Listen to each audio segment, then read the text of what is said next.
Tuesday, March 19, 2024. Our topic for today's webinar is the updates to the CDC immunization schedule for ages 18 years and younger. Next slide, please. Housekeeping. Please ensure you are muted throughout the presentation unless you are speaking. Reminder for QA team, please monitor the chat for questions you may be able to answer. For all attendees, today's session is being recorded. Slides and webinar recordings will be uploaded to the VFC website. To be added to the Hawaii VFC program email list, please email your request to hawaiivfc@doh.hawaii.gov. In the subject line of the email, please write email list. Let me turn you over to our presenter for today. Oh, I'm sorry. For any questions during today's webinar, please use the chat to ask your questions so the Hawaii VSC program subject matter experts can respond directly. We will be answering your questions at the end of the presentation. The presenter for today is our VFC Quality Assurance Team Lead, Josephine Araki. Good morning, everyone. The objectives for today: by the end of the presentation, attendees should be able to describe current Advisory Committee on Immunization Practices, or ACIP, immunization recommendations for individuals ages 18 years and younger, and locate CDC immunization schedule resources. So the overview: the schedule is updated each year. It represents current approved ACIP policy, designed for implementation of ACIP policy and for healthcare providers to ensure that individuals get all of the vaccines that they need when they need them. I have the link for where schedules can be found. We will be giving you the PDF of the PowerPoint at the end of the presentation, or unless someone can upload it into our chat. CDC is no longer printing hard copies of the immunization schedule, and updates can also be found on the CDC Morbidity and Mortality Weekly Report with the website listed.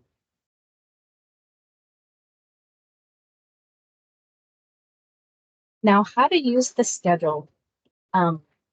To make vaccination recommendation, healthcare providers should determine recommended vaccine by age. So there's table 1, and then determine recommended interval for catch-up vaccination. That's using table 2, which is the catch-up table, and assess need for additional recommended vaccines by medical condition or other indication. That's table 3. Review vaccine types, frequencies, intervals, and considerations for special situations in notes. Review contraindications and precautions for vaccine types in the appendix. Review new or updated ACIP guidance in the addendum. Just to note, providers should use the tables, notes, appendix, and addendum together to determine recommended vaccinations for patient populations. So if a condition is listed, check each section for a condition that a patient may have. So updates to the 2024 immunization schedule.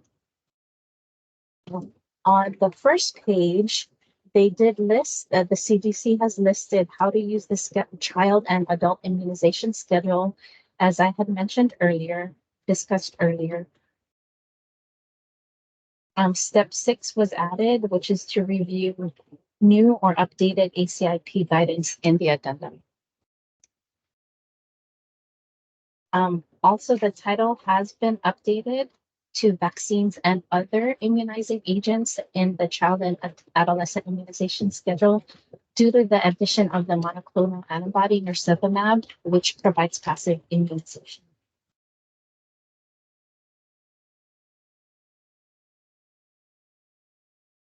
The RSV vaccine was also added to the schedule,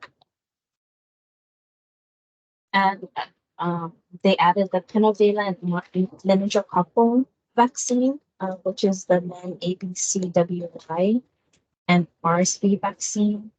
They only listed Abrysvo by Pfizer under vaccines as it is the only RSV vaccine approved for pregnant women. The RSV for children is a monoclonal antibody. It's not a vaccine. And also adding pneumococcal conjugate vaccine, it was updated to PCV 15 and PCV 20. They no longer list PCV 13. But they deleted the following vaccines because they are no longer recommended or distributed in the US. That's the bivalent mRNA COVID-19 vaccines, the DT vaccine, and the PCV 13 vaccine, and Menetra, the MEN-ECWYT.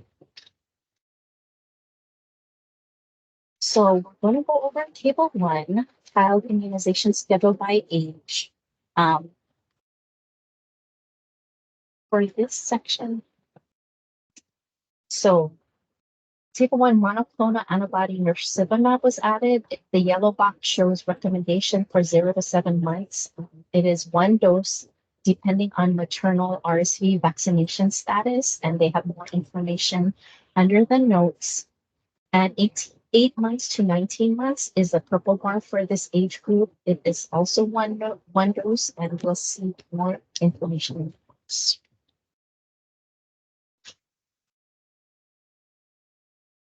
The RSV vaccine Abrysvo was added for administration for 11 to 18-year-old pregnant females.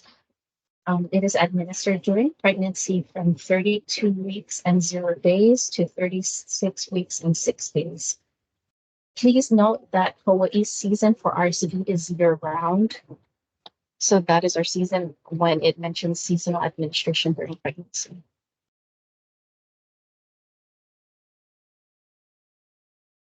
Meningococcal conjugate section was also updated. There's only PCV 15 and PCV 20. The PPSV 23 rule has been deleted because it is no longer routinely recommended for all children and adolescents ages 2 years and older who are at increased risk for invasive pneumococcal disease.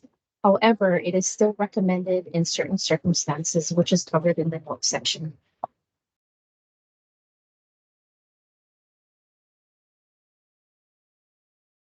The COVID-19 vaccine row was changed to 1 or more doses of the 2023-2024 formula. No other formulas are listed.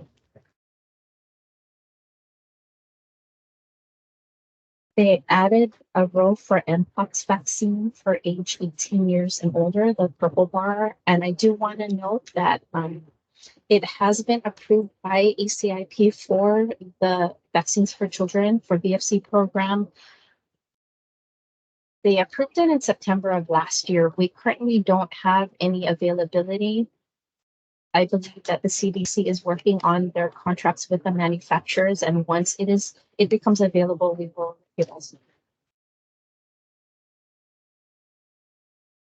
And now we're going to go over the catch-up immunization schedule, which is on table 2. This is for those who are late or more than 1 month behind. So the deep tap for children age 4 months through 6 years, there was an update to that. So between doses 4 and 5, a 5th dose is not necessary if a 4th dose was administered at age 4 years or older and at least 6 months after dose 3. And that was the only update to that. And now we're going to table 3, which is the immunization by medical indication. They do have a new legend definitions. They had a checked yellow color, and they also had yellow, so that was a little bit harder to distinguish. It's been extensively revised for 2024 so that there's less overlap between color definition, and it applies to all vaccine rows in table 3. There's a new yellow, purple, and gray. They changed the checked yellow color to brown, and purple represents not recommended for all children, but is recommended for some children based on increased risk or severe outcomes from disease. So in this slide, they made a change at the top, always use table 3 in conjunction with table 1 and the notes that follow. Medical conditions are often not mutually exclusive. If multiple conditions are present, refer to guidance in all relevant columns. For example, if the patient has sickle cell and asthenia, look at all relevant columns. See notes for medical conditions not listed on this table. And for RSV, please refer to the Hawaii Medical Advisory for RSV vaccination for Hawaii-specific information. So for this section, they did add RSV Abrysvo for pregnant women. That's the yellow bar indicating all pregnant women. Oh, I'm sorry. This one they added for immunocompromised a brown bar, as well as under a heart disease or chronic lung condition. There's a second season.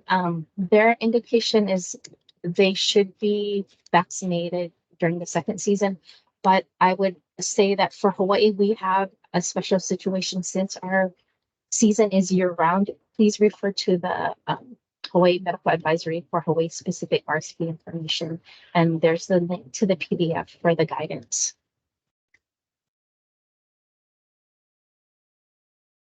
And this is the section where they added the RSV Abrysvo for pregnant women, indicating for all pregnant women.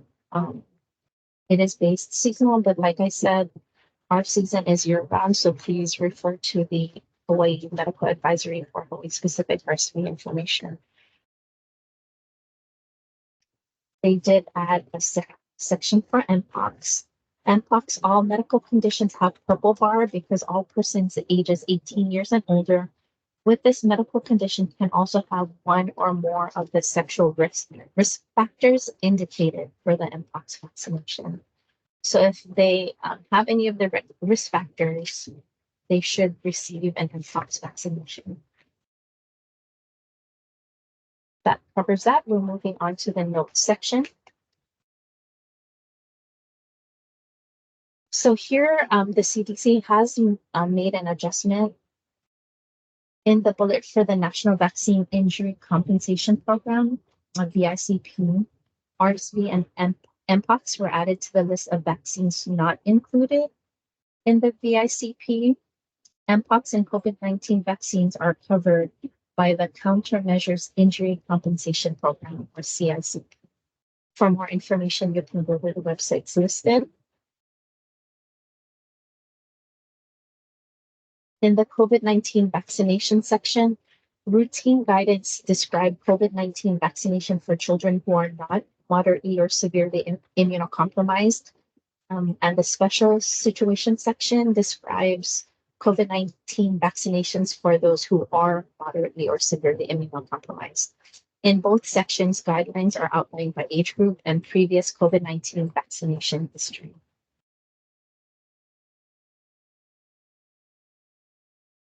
Because current COVID-19 vaccine recommendations are based on previous COVID-19 vaccination history, included are definitions of previous vaccination histories. Note, previously vaccinated is defined as having received any original monovalent or bivalent COVID-19 vaccine to include Janssen, Moderna, Novavax, and Pfizer prior to the updated 2023-2024 formulation. On this slide here, it includes guidance on preferential recommendations. There is no preferential recommendation for the use of one COVID-19 vaccine over another when more than one recommended age-appropriate vaccine is available. And it also provides guidance for additional doses for persons who are moderately or severely immunosuppressed and links to additional resources.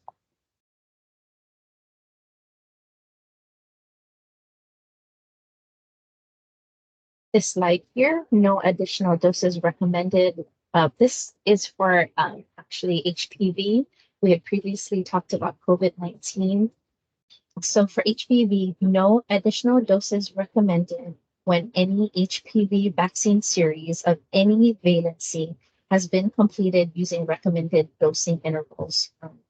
If a series has been completed using HPV-4, it's not necessary for them to get HPV-3. So just to confirm, no additional dose recommended when any HPV vaccine series of any valency has been completed using recommended dosing intervals.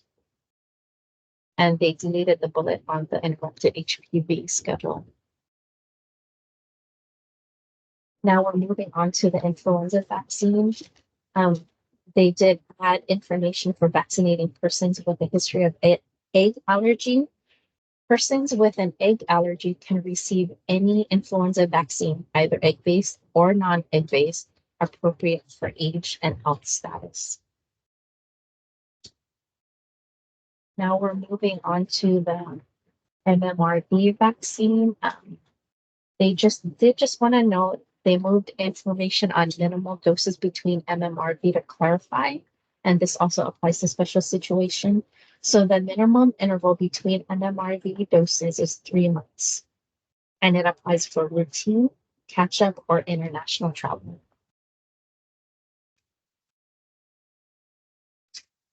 Now we're going to talk about the meningococcal serogroup ACWY vaccination. In the Men ACWY section, they did add the newly licensed pentavalent vaccine, Men ACWY or Pembrea. Pembrea was added, approved by ACIP for use in VFC, I believe as of September of last year. We currently do not have any doses of Pembrea.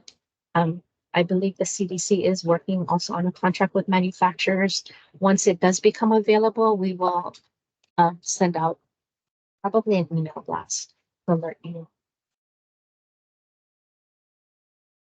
They added information for use of Pembrea vaccine. It can be used as an option for persons who are aged 10 years and older who need both Men ACWY and Men B on the same clinic day.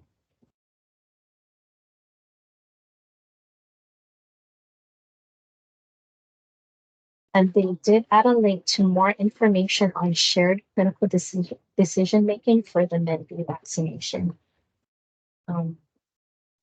for ages 16 to 23 years of age. And this also applies for those who need booster vaccine, for example, those with sickle cell disease.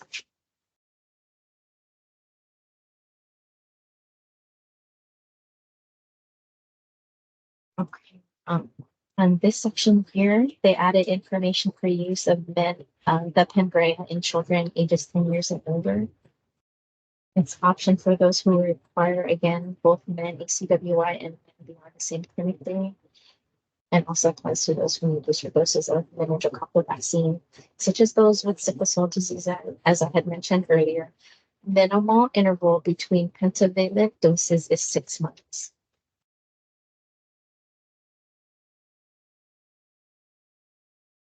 We just wanted to highlight in this section again, I know I've mentioned it a few times already. If you have a situation, they have it listed there at age 16 years of age. The second dose of Men ACWY is recommended and at age 16 years of age, Men B may be recommended based on shared clinical decision making. So if they need both of those doses and they're 16 years of age, they can have it on the same clinic day using the pentavalent vaccine. So in this clinical situation, if Pembrea is given for dose 1 of Men B, Trumenta should be administered for dose 2. So they just wanted to reiterate that if they are requiring both Men ACWY and Men B on the same clinic day, and they're 16 years old, they can receive the Pembrea instead. And they also want to note that Men B products are not interchangeable. Now we're going to talk about the Mpox vaccine. For the Mpox vaccine, they did add sexual risk factors and added a bullet for use during pregnancy.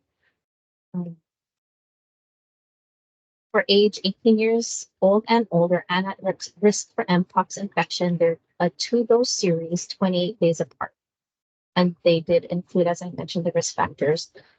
For pregnancy, there's currently no ACIP recommendation for JYNNEOS use in pregnancy due to lack of safety data.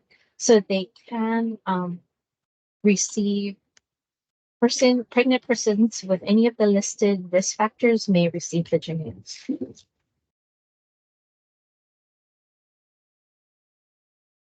Now we're going to talk about the pneumococcal vaccine. Only PCV15 and PCV20 are approved for use in children and adolescents. For children who do not have any medical conditions that increases their risk for invasive pneumococcal disease, PCV20 is not indicated if they have received 4 doses of PCV13 or PCV15 or another age group appropriate complete PCV series. So if they've already received their series using PCV13 and 15, they don't need PCV20. But to note, PCV13 is no longer approved, and we don't have any doses of PCV13 available through DFC. Here, they do talk about special situations with the pneumococcal vaccine, addresses for on-the-line medical condition that increases their risk for invasive pneumococcal disease. And it does cover non-immunocompromising conditions as well as immunocompromising conditions. So for the special situation for the non-immunocompromising conditions, they did add the following medical conditions: chronic kidney disease, excluding maintenance dialysis and nephrotic syndrome, chronic liver disease, chronic lung disease, including moderate persistent or severe persistent asthma.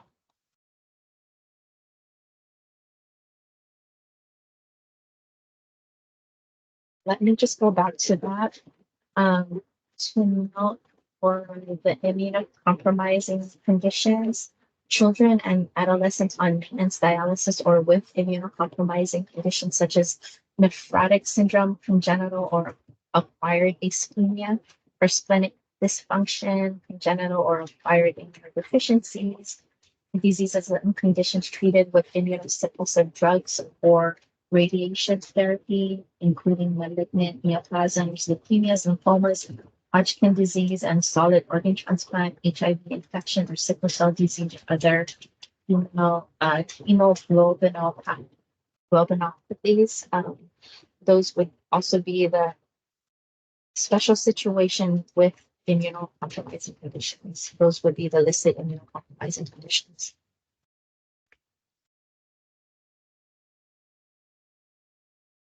This list here is guidance based on age group and on the line conditions, and it's based on previous pneumococcal vaccination history. Different situations are highlighted there. Just to note, PPSV 23 is no longer recommended for all children 2 years and older who have any of these conditions.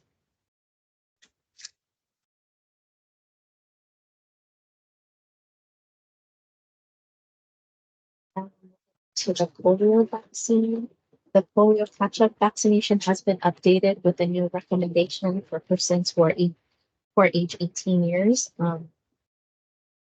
So those who are known or suspected to be unvaccinated or incompletely vaccinated should complete a 3-dose series.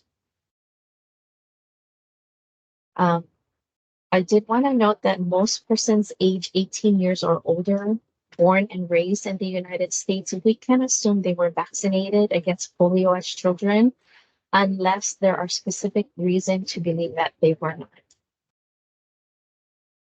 And they're under special situation. It was also revised to include recommendations for persons age 18 years at increased risk of exposure to polio and have completed the primary series.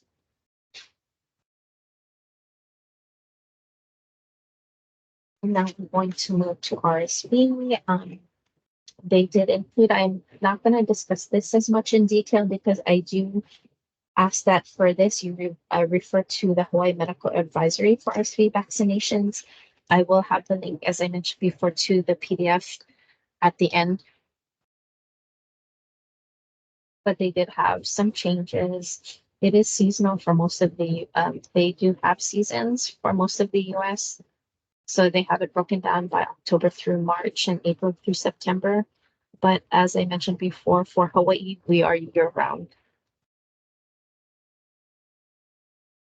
They did have a special situation for second RSV season, but like I said, I to defer to the Hawaii Medical Advisory. They did add information for age-eligible children who are undergoing cardiac surgery with cardiopulmonary bypass. If they are in this situation, they should have one additional dose of nirsevimab after surgery for infants ages 8 to 19 weeks.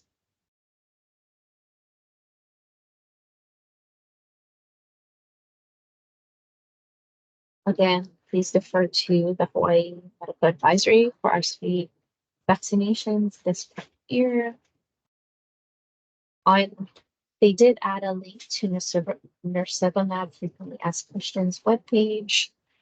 And this page here for RSV. And for Abrysvo for routine vaccination.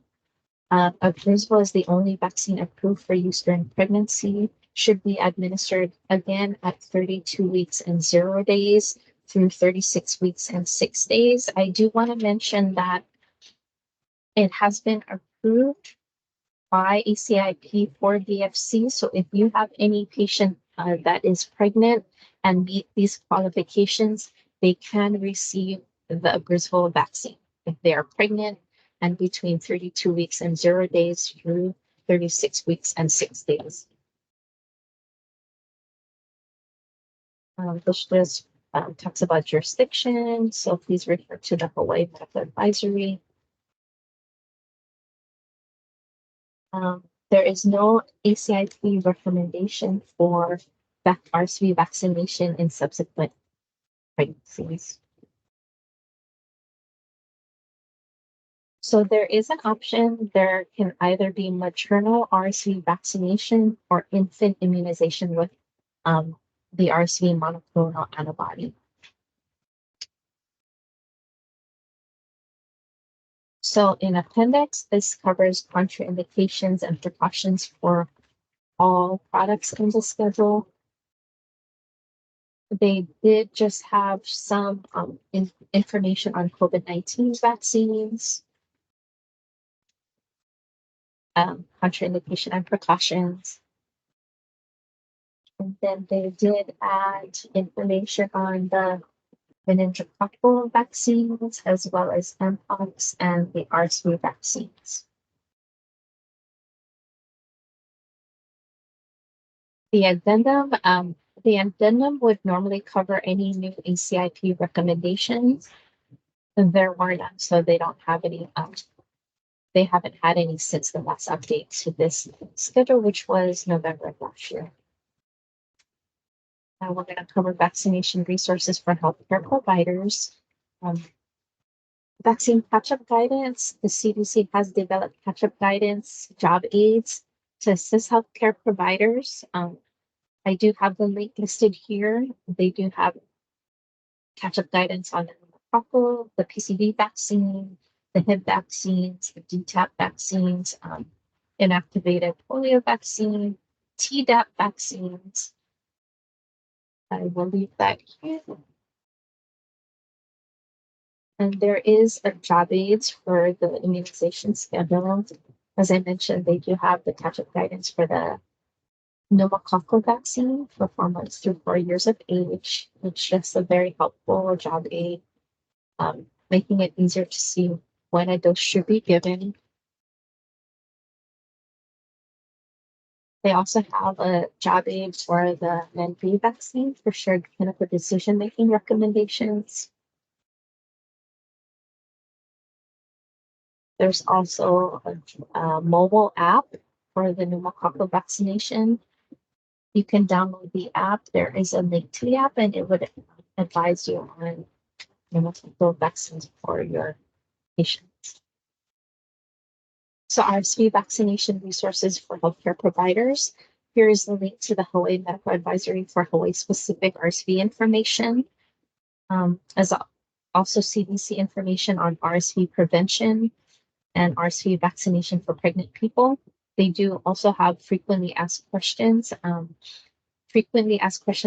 RSV immunization with monoclonal antibody for children 19 months and younger. So I do have the link listed for that, as well as frequently asked questions about RSV vaccine for pregnant people. They also do have RSV vaccination information for infant prevention. There is the option, as I mentioned before, to either have the maternal RSV vaccine for the unborn infant to get protection that way, and then for infant RSV monoclonal antibody.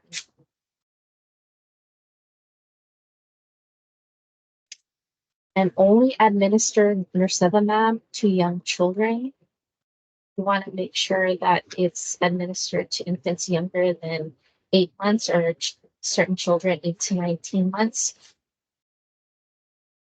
You want to make sure you do not administer the RSV vaccine to infants and children. That would be a Brisbane.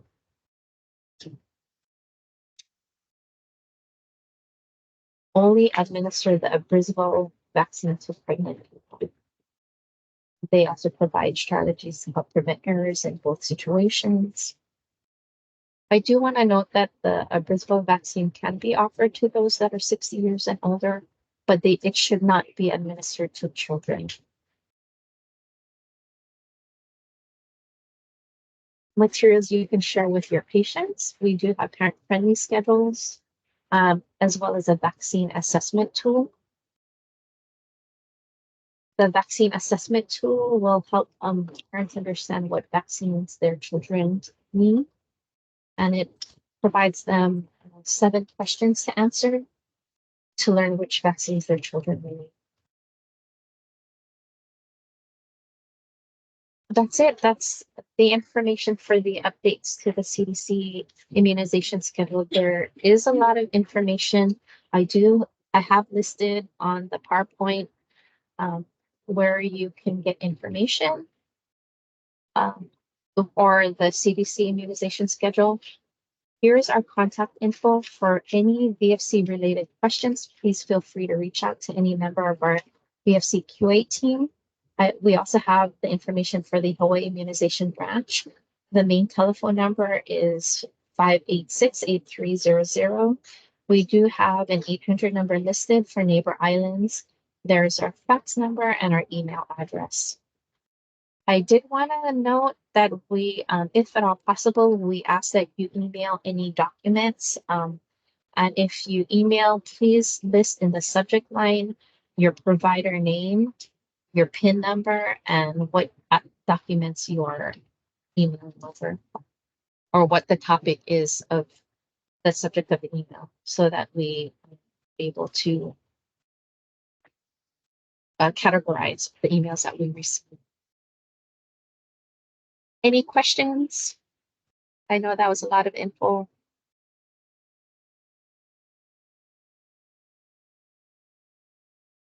If there are no questions, we do want to thank you for joining us. We have a survey. If you could complete the survey. In the survey, you can discuss any topics you want us to cover, or how we can improve in our webinars, or if there's a better date and time that you prefer.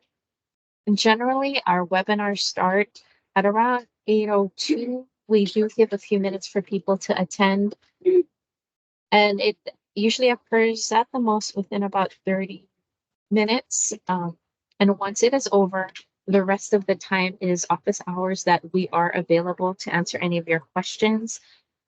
We do not present the information again, but we will list it. We do have a YouTube channel as well as a webpage to where you can access the information. So thank you again. We hope that you have a wonderful day. Thank you for joining our webinar. Wow, that was a lot of info.